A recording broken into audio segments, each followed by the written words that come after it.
Joining us now, Steve Bannon. He's now the chairman of Citizens for the American Republic, and that is a C4 organization where he's also promoting the America First agenda. Steve Bannon, welcome.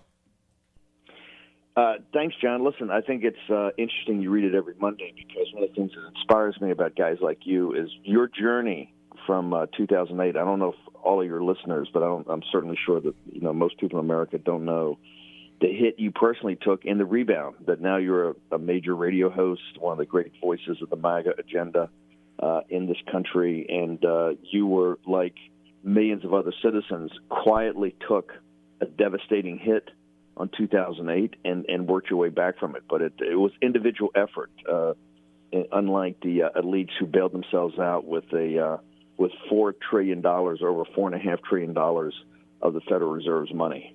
During the 2008 crisis, most of my listeners don't know this. My wife, Ann, has been with me a very long time. We had 2 kids in college, and my youngest son at the time, he's 14 now, so you got to go back 10 years, right? So, or 11, so he was 4 or 5. We lost, during that period of time, everything we had, all of our savings, all of our money, my job, my company. We lost our home.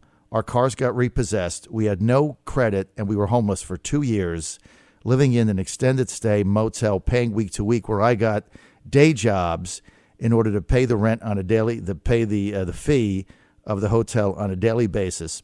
The food that we ate was at the salad bar they had, and that's how we survived. And my son was just going to kindergarten at the time.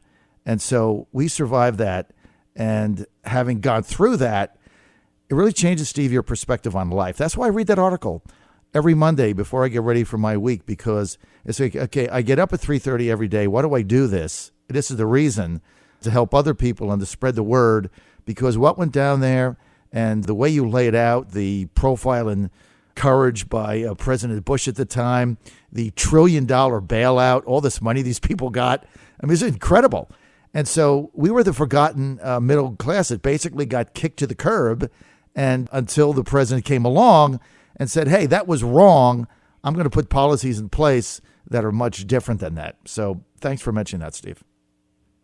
Yeah, no, it's one of the reasons that, the Trump agenda is, I think, so important to working class and middle class people. One of the reasons I fight for it in this new C4, I just gave a speech last night in Philadelphia, is I've kind of dedicated my life to this populist movement from the 2008 the crash, because it essentially wiped out the working class and the middle class to a large extent.